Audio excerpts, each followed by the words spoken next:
नमस्कार मित्रांनो, film talk मराठीमध्ये तुम्हा सर्वांचं मनपूर्वक स्वागत आहे. मित्रांनो, राजा शिवाजी या सिनेमाचा टीजर आला आहे. कसा आहे थोडक्यात जाणून घेऊया. मित्रांनो, सिनेमामध्ये मोठमोठे दिग्गज कलाकार आपल्याला पाहायला मिळतात, पण आता सगळ्यांची नावं आपण घेत बसणार नाही, कारण व्हिडिओ खूप मोठा होईल. त्यामुळे डायरेक्ट मेन मुद्द्याला हात घालू, नंतर बाकीच्या गोष्टी बोलू.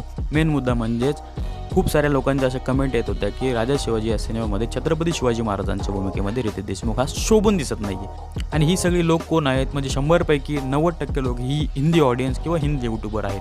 कारण त्यांचं असं म्हणणं होतं की आम्ही आतापर्यंत रितेश देशमुख यांना हिंदी सिनेमांमध्ये कॉमेडी करताना किंवा वल्गर कॉमेडी करताना बघितलं, म्हणजे ग्रेट ग्रँड मस्ती किंवा मस्ती या सिनेमांमध्ये.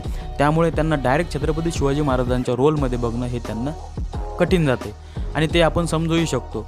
पण काही 10% मराठी ऑडियन्स पण अशी आहे की त्यांना असं वाटतं की छत्रपती शिवाजी महाराजांच्या रोलमध्ये रितेश देशमुख हा सूट होत नाही आहे. आणि हे 10पैकी 5% लोक कोण आहे की ज्यांनी हिंदी यूट्यूबरचे रिव्ह्यूज बघितले आणि त्यानंतर ठरवलं की हां नाही, शोभत नाही आहे या रोलसाठी रितेश देशमुख. आणि 5% हे मराठी यूट्यूबरच आहेत काही की ज्यांना असं वाटतं की रितेश देशमुख हा शोभत नाही छत्रपती शिवाजी महाराजांच्या भूमिकेमध्ये. आणि हे तेच यूट्यूबर आहेत ज्यांना दिग्पाल लांजेकर सरांच्या चित्रपटांमध्ये चिन्मय मांडलेकरांच्या जागी अभिजित श्वेतचंद्र हे छत्रपती शिवाजी महाराजांच्या भूमिकेमध्ये आवडत होते आणि आवडलेही होते. हे ते यूट्यूबर आहेत. म्हणजे विचार करा, ज्या कलाकाराचा अभिनय मवळ वाटला, ज्या कलाकाराचा आवाज छत्रपती शिवाजी महाराजांना सूट झाला नाही, तो कलाकार छत्रपती शिवाजी महाराजांच्या भूमिकेत या यूट्यूबरना आवडला, पण रितेश देशमुख हे शोभत नाही असं त्यांचं म्हणणं आहे. असो, प्रत्येकाचं आपलं वैयक्तिक मत आहे, त्याला आपण काही वाद ठरणार नाही. आता बोलूया आपण सिनेमावरती. सिनेमामध्ये जेवढे पण इनडोअर शूट झालेले सीन आहेत ते एकदम परफेक्ट आणि चांगले वाटतात, पण तेवढेच सीन जे आउटडोअर शूट झालेले आहेत ते डल वाटतात, कारण ग्राफिक्स थोडे 19-20 आहे.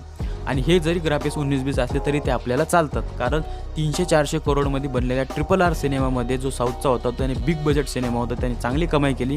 त्या सिनेमामध्ये जर आपल्याला कार्टून बघायला मिळत असेल तर 100 कोटी 90 कोटीच्या सिनेमामध्ये आपल्याला हे VFX ॲक्सेप्ट करावे लागतीलच. असे सिनेमाचे काही पॉझिटिव्ह पॉईंट आहेत, थोडेफार निगेटिव्ह पॉईंट देखील असू शकतातच, हे आपल्याला मनात धरून चालवावंच लागेल. आणि मोस्टली भरपूर लोकांना जर असं वाटत असेल की हिंदी ऑडियन्सला छत्रपती शिवाजी महाराजांच्या भूमिकेमध्ये रितेश देशमुख हे आवडलेले नाहीच, तर खूप मोठा लॉस आपल्याला या सिनेमामध्ये होईल, तर तसं काहीच नाही मित्रांनो. कारण छावा या सिनेमामध्ये जर तुम्ही बघितलं असेल, छावा सिनेमा प्रॉपर हिंदीमध्ये बनलेला होता आणि हिंदी ऑडियन्ससाठी बनलेला होता, पण त्या सिनेमाची 80% कमाई ही फक्त महाराष्ट्रातून गेली होती, म्हणजे मराठी ऑडियन्सने दिलेली आहे. म्हणून मला नाही असं वाटत की सिनेमावरती हिंदी ऑडियन्सचा काही इम्पॅक्ट आपल्याला बघायला मिळेल. बिझनेस तर चांगल्या प्रकारे हा सिनेमा करणार म्हणजे करणार. कोणी कितीही विरोध करा, कोणी कितीही म्हणा की छत्रपती शिवाजी महाराजांच्या भूमिकेमध्ये रितेश देशमुख शोभून दिसत नाही, तरीही हा सिनेमा जास्त कमाई करण आणि ओपनिंग डेलाच खूप जास्त कमाई करण. फक्त बुकिंग जी आहे ना ती ॲडव्हान्स बुकिंग म्हणून ठेवा. पहिल्याच दिवशी नाही त्यांनी 15 ते 20 कोटीची कमाई केली, आपलं नाव बदलून ठेवा. कारण रितेश देशमुख सरांची नाळ ही महाराष्ट्राच्या मातीशी जोडलेली आहे, महाराष्ट्राच्या माणसाची जोडलेली आहे, हे मी तुम्हाला सांगू शकतो. कारण त्यांचे कोणतेही सिनेमे आतापर्यंत आपण बघू शकता, लय भारी असू द्या, माऊली असू द्या किंवा वेळ सिनेमा असू द्या, हे डिसेंट सिनेमे ते वन टाईम वॉच होते. महाराष्ट्रातील लोकांनी अक्षरशः त्याला डोक्यावरती घेतलं होतं. यावरूनच आपल्याला समजायला पाहिजे की रितेश देशमुख सरांचा कोणताही सिनेमा आला तरीही महाराष्ट्र त्यांच्या सिनेमाला डोक्यावर घेणार म्हणजे घेणारच. म्हणून ज्यांना कोणालाही असं वाटत असेल की सिनेमा चालणार नाही किंवा रितेश देशमुखला सूट होणार नाही किंवा निगेटिव्ह आपण गोष्टी बोललो तर सिनेमाचा निगेटिव्ह इम्पॅक्ट होईल, तर तसं काही होणार नाही. तुमचं स्वप्न हे स्वप्नच राहील. आणि अजून एक गोष्ट मला तुम्हाला सांगायला आवडेल की ज्यावेळेस पण मराठी इंडस्ट्री ही डब घ्यायला जाते त्यावेळेस रितेश देशमुखचा सिनेमा मराठी इंडस्ट्रीला वाचवण्याचा प्रयत्न नक्कीच करतो. आणि हा सिनेमा तर नवीन वर्ल्ड रेकॉर्ड मराठी इंडस्ट्रीसाठी बनवून ठेवेल. तर ओव्हरऑल मित्रांनो, सिनेमाचा टीजर खूप चांगला होता आणि मला पहिल्यांदाच समजलं की टीजर हे 2 मिनिटाचा पण असू शकतो किंवा त्यापुढे असू शकतो.